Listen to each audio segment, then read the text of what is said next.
চিংড়ির মালাইকারি পছন্দ করে না এমন লোক খুবই কমই পাওয়া যায়। আর বাঙালি হলে তো কোনো কথাই নেই, বাঙালি চিংড়ি খেতে অনেকেই পছন্দ করে। খুব কম সংখ্যক লোক আছে যারা চিংড়ি মাছ খেতে পছন্দ করে না। আসসালামু আলাইকুম এভরিয়ান, স্বাগত টেস্ট অফ নাসেরে। তো বেশি কথা না বলে চলুন যাই ভিডিও শুরুতে। ঘরে থাকা একদম সিম্পল কিছু মশলা দিয়ে আমি আজকে এই চিংড়ির মালাইকারিটা রান্না করব। তো প্রথমে চিংড়ি মাছটি পরিষ্কার করে ধুয়ে নিয়েছি এবং ঘরে একটা নারকেল ছিল, কাঠঝুনো নারকেল। সেই নারকেলটি আমি একটি কুর্নির সাহায্যে কুড়িয়ে এভাবে নারকেলের যে পানিটা আছে তার ভিতরে কোরানো নারকেল দিয়ে রসটা গেলে নিয়েছি।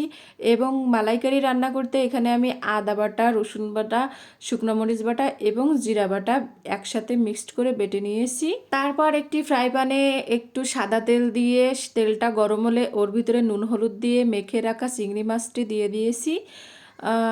চিংড়ির সাইজটা একটু মাঝারি জুতের ছিল, বেশি বড়ও ছিল না, বেশি ছোটও ছিল না।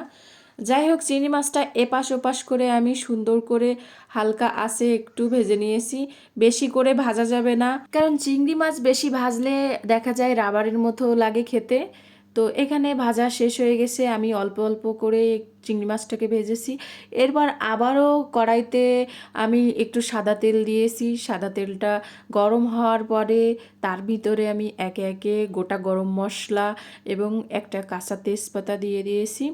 তারপরে আমি এটাকে একটু ভালো করে নেড়ে চেড়ে এর ভিতরে পেঁয়াজ কুচি দিয়ে দিয়েছি। পেঁয়াজ কুচিটা দিয়ে একটু ভালোভাবে নাড়িয়ে চাড়িয়ে তারপর এর ভিতরে আমি দিয়ে দিয়েছি বেটে রাখা সেই আগে থেকে বেটে রাখা শুকনা মরিচ বাটা, এরপরে আদা বাটা, রসুন বাটা এবং জিরা বাটা। এই মশলাগুলো সব কিছু একসাথে তেলের ভিতরে দেওয়ার পরে এতে আমি হালকা অল্প একটু পানি অ্যাড করেছি। পানি অ্যাড করার কারণ হচ্ছে মশলাটা যেন পুড়ে না যায়। এরপরে ভালোভাবে মশলাটাকে নাড়িয়ে নাড়িয়ে ভালোভাবে কষিয়ে নিতে হবে যেন মশলা থেকে কাঁচা গন্ধ না করে। এরপরে আমি কালার হওয়ার জন্য এতে হলুদও দিয়েছি। হলুদ দেওয়ার পরে আমি এখানে আগে থেকে ভেজে রাখা মাছগুলো মশলার ভিতরে দিয়ে দিয়েছি। তারপরে একটু হালকাভাবে কষিয়ে নিতে হবে। কষানোর পরে এখানে যে আগে থেকে আমি নারকেলের দুধটা গেলে রাখছিলাম সেই দুধটাই দিয়ে দেব। চিংড়ির মালাইকারির আসল স্বাদটাই নিয়ে আসে এই নারকেলের দুধ থেকে। আর নারকেলের দুধ এমনি যে কোনো ভুনাভুনি তরকারিতে দিলে তার স্বাদটা অনেক বেশি হয়। তো ভালোভাবে দুধটা দেওয়ার পরে আমি এখানে মাছটাকে ভালোভাবে নাড়িয়ে চাড়িয়ে ঢাকনাটা দিয়ে ঢেকে রেখেছি মিনিট 5 মতো। তারপরে ঢাকনাটা উঠিয়ে এর ভিতরে আমি কিছু আস্ত গোটা কাঁচামরিচ দিয়ে দিয়েছি। কাঁচামরিচটা আসলে ডলে ডলে খেতে ভাতের সাথে অনেক ভালো লাগে।